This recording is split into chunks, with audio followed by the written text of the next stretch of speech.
અમરેલી જિલ્લા કોંગ્રેસ પ્રમુખ અને પૂર્વ ધારાસભ્ય પ્રતાપ દુધાત દ્વારા એક પ્રેસ કોન્ફરન્સ યોજવામાં આવી હતી. તો સરકાર દ્વારા જારી કરાયેલા ઓક્ટોબર વર્ષ 2024ના કૃષિ પેકેજ સામે પ્રહારો કરવામાં આવ્યા હતા.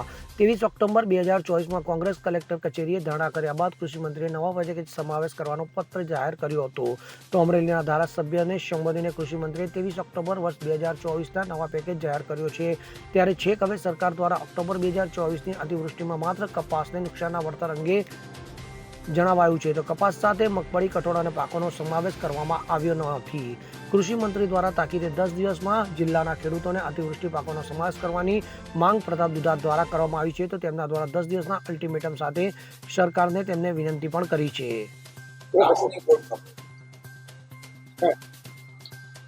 અમરેલી જિલ્લાના ખેડૂતો માટે ગુજરાત સરકારના લોલીપોપ સમાન પેકેજની વાત કરવા માટે આપની વચ્ચે ઉપસ્થિત થયો છું.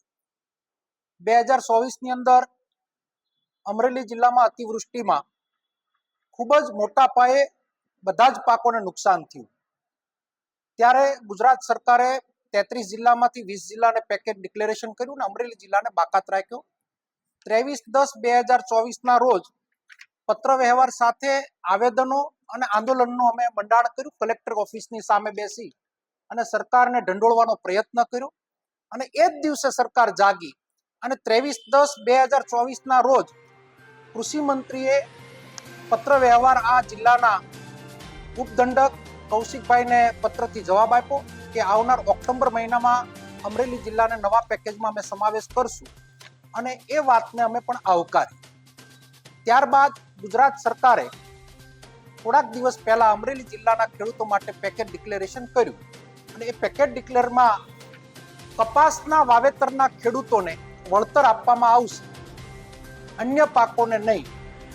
ત્યારે આપના મારફત ગુજરાતના મુખ્યમંત્રી રાઘવજીભાઈ પટેલ, મારા વડીલ એવા કૃષિ મંત્રી, અમરેલી જિલ્લાના જનતા આપને એટલું પૂછવા માંગે ને જનતા વતી, ખેડૂતો વતી હું આપને પૂછવા માંગુ છું કે તમે જે પેકેજ આપ્યું છે ઓનલી કપાસને નુકસાન થયું તો કયા આધારે તમે ગણિત માંડ્યું કે કપાસને જ નુકસાન થયું? સિંગના વાવેતર હતા, સોયાબીનના વાવેતરો હતા, અન્ય પાકોના વાવેતર હતા, એને તમે બાકાત રાખ્યા તો એનો તાત્કાલિક સમાવેશ કરો.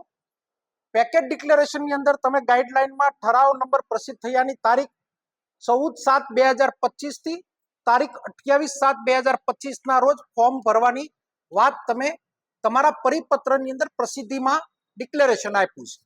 આજની તારીખે 4 દિવસ જતા ગઈકાલે મામલતદાર ઓફિસ લીલિયાને અમે આવેદન પણ આપ્યું.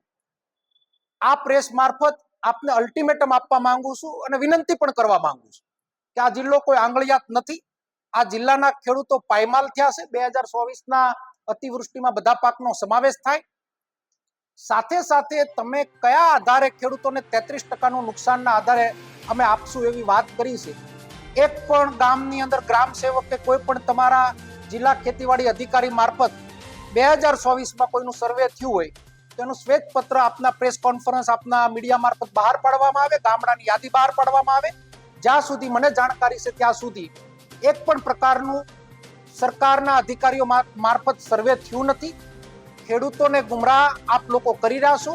ત્યારે આપને આવનાર આજથી 10 દિવસ માટેમાં અલ્ટિમેટમ કોંગ્રેસ પાર્ટી મારફત આપી રહ્યા છે, ખેડૂતો મારફત આપી રહ્યા છે કે 10 દિવસમાં આ પ્રશ્નનો નિરાકરણ નહીં આવે તો ગામડાની અંદર ખાટલા બેઠકથી લઈ, જનજાગૃતિ અભિયાનથી લઈ, ગ્રામ સભાઓથી લઈ અને એક આંદોલન મોટું રૂપ આપવાનો હું પ્રયત્ન કરીશ. મારા ખેડૂતને અન્યાય થતી વાતમાં બહુ આકરા પગલા ભરી અને આવનાર દિવસોમાં અમે લડવાની તૈયારી કરશું. આપ લોકોએ પેકેજ આપ્યું છે એની અંદર એની અમલવારી થાય, આ જિલ્લાના બધા જ ખેડૂતને ન્યાય મળે. મારા તારા વર્તારામાં પડ્યા વગર કંઈ પણ જો કોઈ અધિકારી આમાં સામેલગીરી કરશે, ખોટી રીતે જો કંઈ ગુમરાહ કરવાનો પ્રયત્ન થશે તો હાઈકોર્ટ અને સુપ્રીમ કોર્ટમાં પણ જવાની માનસિક તૈયારી રાખજો. આ પ્રેસ મારફત ફરી વખત સરકારને વિનંતી કરું છું કે આવનાર 10 દિવસની અંદર જો તમે આનો ખુલાસો અથવા આનો સ્પષ્ટતા નહીં કરો તો અમરેલી જિલ્લાના ખેડૂતોની આંદોલનના મંડાણ હું મારી આગેવાની સાથે ખેડૂતોને લઈ અને આગળ વધવાનું છું. જયેશ લીંબાની સાથે CN24 ન્યૂઝ અમરેલી. હવે જુઓ દેશ દુનિયાની તમામ ખબરો તમારી આંગળીના ટેરવે. ઉઠાવો મોબાઈલ અને Google Play Store પરથી ડાઉનલોડ કરો અમારી CN24 ન્યૂઝ મોબાઈલ એપ.